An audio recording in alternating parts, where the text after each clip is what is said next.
Proverbs 3 in Tagalog, Anak ko, huwag mong kalimutan ang aking kautusan, kundi iingatan ng iyong puso ang aking mga utos, sapagkat karamihan ng mga araw at mga taon ng buhay at kapayapaan ay madadagdag sa iyo. Huwag kang pabayaan ng kaawaan at katotohanan. Itali mo sa palibot ng iyong lieg, ikantal mo sa iyong puso. Sa gayoy, makakasumpong ka ng linggap at mabuting kaunawan sa paningin ng Diyos at ng tao. Tumiwala ka sa Panginoon ng buong puso mo at huwag kang manalig sa iyong sariling kaunawaan. Kilalanin mo siya sa lahat ng iyong mga lakad at kanyang ituturo ang iyong mga landas. Huwag kang magpakanpantas sa iyong sariling mga mata. Matakot ka sa Panginoon at humiwalay ka sa kasamaan. Magiging kagalingan sa iyong puso at utak sa iyong mga buto. Parangalin mo ang Panginoon ng iyong tinatangkilik at ng mga unang bunga ng lahat mong ani. Sa gayoy mapupuno ang iyong mga kamalig at sagana at ang iyong mga lilisan ay aapawan ng bagong alak.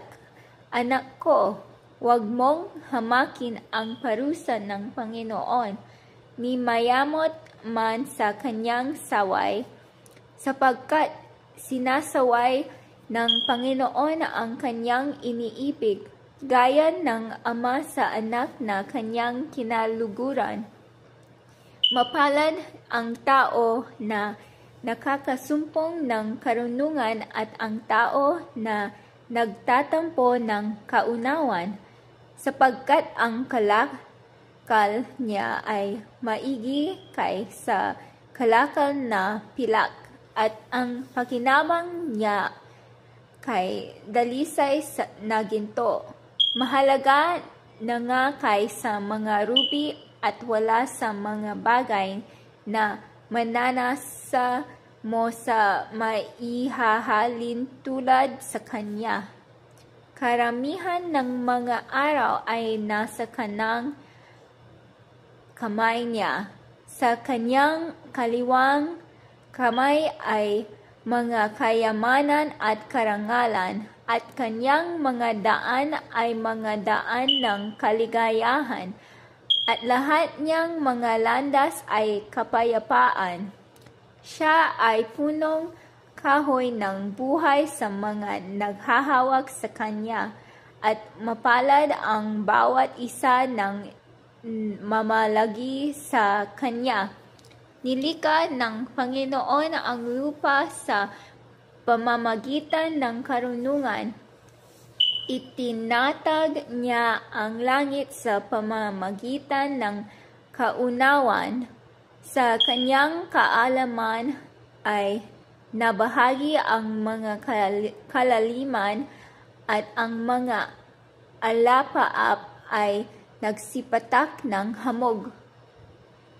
Anak ko, huwag silang maghiwalay sa iyong mga mata. Iingatan mo ang magaling ng karunungan at ang kabaitan. Sa gayoy magiging buhay sila sa iyong kaluluwa at biyaya sa iyong lieg.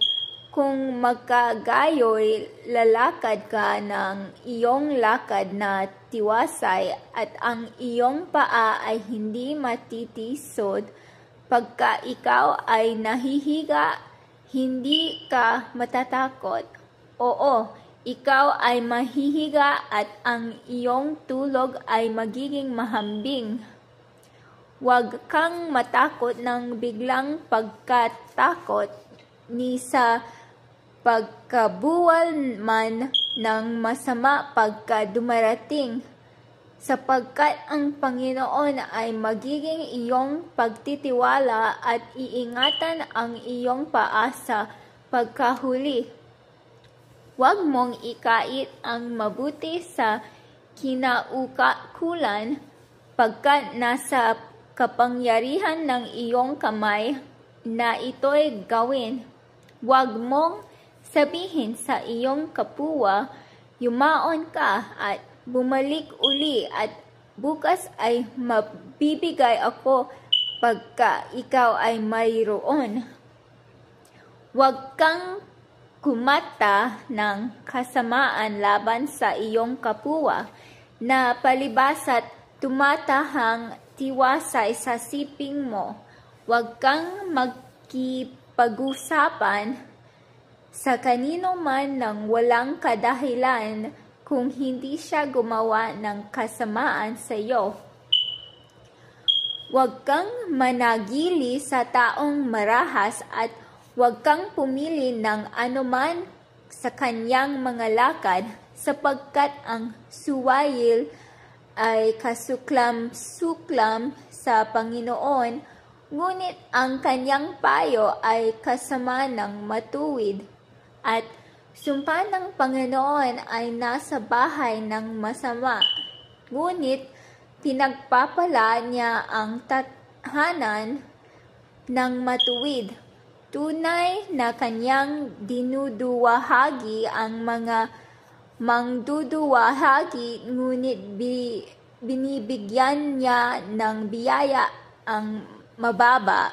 Ang pantas ay magmamana ng kaluwalhatian, ngunit kahihiyan ay magiging gante sa mga mangmang.